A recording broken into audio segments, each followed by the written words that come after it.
રાજકોટ મહાનગરપાલિકાની આરોગ્ય શાખા દ્વારા ગત સપ્તાહમાં મચ્છરજન્ય રોગો સામે યુદ્ધના ધોરણે કામગીરી કરી છે।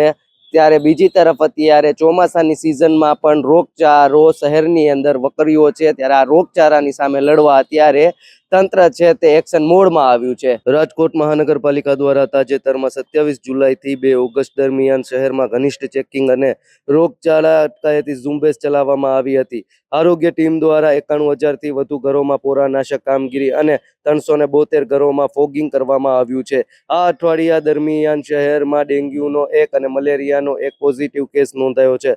મચ્છરોનું બ્રીડિંગ મળવા બદલ પાલિકાએ કડક વલણ અપનાવીને રહેણાંકમાં 173 અને કોમર્શિયલ ઔદ્યોગિક એકમોમાં 319 આસામીઓને કારણદર્શક નોટિસ ફટકારી છે। બીજી તરફ પાણીજન્ય રોગચાળા સામે પણ પગલાં લેવાયા છે।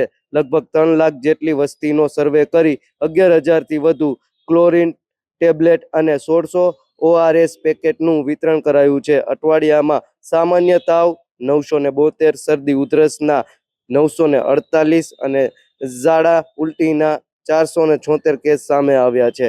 તંત્ર દ્વારા નાગરિકોને પોતાના ઘર અને આસપાસ ચોખ્ખું પાણી ભરાઈ ન રહે તે બાબતે ખાસ તકેદારી રાખવા અપીલ કરવામાં આવી છે। શહેરમાં અત્યારે વકરેલા રોગચાળા સામે તંત્રની કામગીરી ખૂબ ઝડપભેર ચાલી રહી છે। તેમજ નાગરિકોને પણ અપીલ કરવામાં આવી છે કે તેઓ પણ સ્વચ્છતા ઉપર વધુ ભાર રાખે જેથી રાજકોટને રોગમુક્ત બનાવી શકાય। સહયોગી યુવરાજ ચૌહાણ સાથે પ્રતિપાલસિંહ ઝાલા, ફૂલચાપ ડિજિટલ, રાજકોટ।